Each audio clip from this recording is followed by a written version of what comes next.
कथा शुणिले छोटू बड़ समस्त मुहरे पानी आसी जाए। ये रेसिपी को थरे ट्राए करंतु, आपण होटेल खाइबा भूली जिवे। आमे जेहेतु घरे बनाऊे एथिरे किसी आर्टिफिशियल कलर यूज करबानी, बहुत टेस्टी रहिबो मध्य। मु चित्तरंजन आसीसे आ गोटे न्यू रेसिपी नेकी।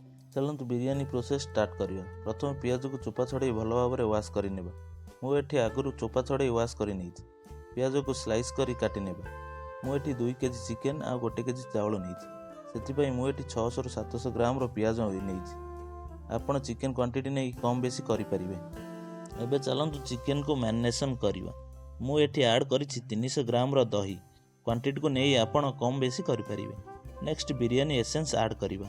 बिरयानी एसेंस ऑप्शनल अछि, आपण स्किप करि परिबे। नेक्स्ट ऐड करिवा रोज वाटर, ए भी ऑप्शनल अछि। देन पुदीना पत्र ऐड करिवा। या द्वारा बिरयानी रो टेस्ट बढ़ी जाय थाए। धनिया पत्र ऐड करिवा। मु एठी गुंड मसला आगुरु बाहर करी रखी देइछि। मु कौन मसला एठी यूज करिछि लिखि देइछि। सबु मसला ऐड करिवा परे भल भाव में मिक्स करिवे। या द्वारा बिरयानी रो भल फ्लेवर आसी थाए। एठी 100 ग्राम रो रिफाइन ऑयल नै मसला को भल भाव में मिक्स करिवे। अदा रसुण रो पेस्ट ऐड करिवे।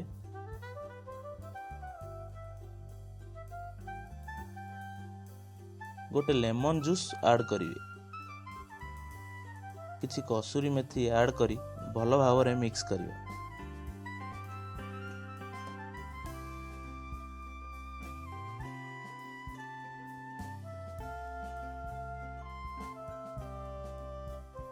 धोई रखिथिबा चिकेन ऐड करी भल भाव में मिक्स करी 1 घंटा मैरिनेशन पई रखिबा। गोटे कड़ाई रे किछि तेल नै काटी रखिथिबा पियाज को फ्राई करिबा।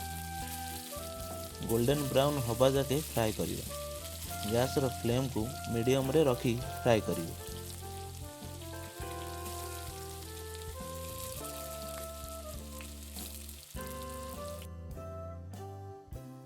एबे हमरो पियाज गोल्डन ब्राउन होई गलानी। गोटे पात्र को काढ़ी नेबा। पियाज काढ़ीबा समय रे गैस रो फ्लेम को लो रे रखिबे। एबे राइस पई पानी गरम होई गलानी। एबे एथिरे राइस ऐड करिबा। राइस करिबा आगरु चावल को 15 रु 20 मिनिट पानी रे बतुरे रखिबे। पानी रे मु कौन ऐड करिछि डिस्प्ले रे शो करि दैछि। मैरिनेशन करी रखिथिबा चिकेन रे फ्राई करिथिबा ओनियन ऐड करिबा। आउ गोटे स्पून घी ऐड करिबा।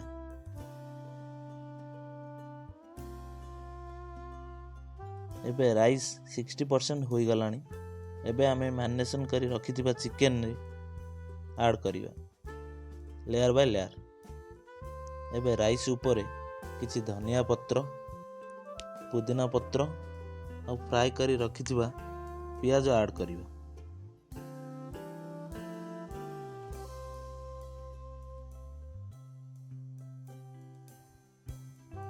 सेम प्रोसेस रे आउ गोटे लेयर करिबा।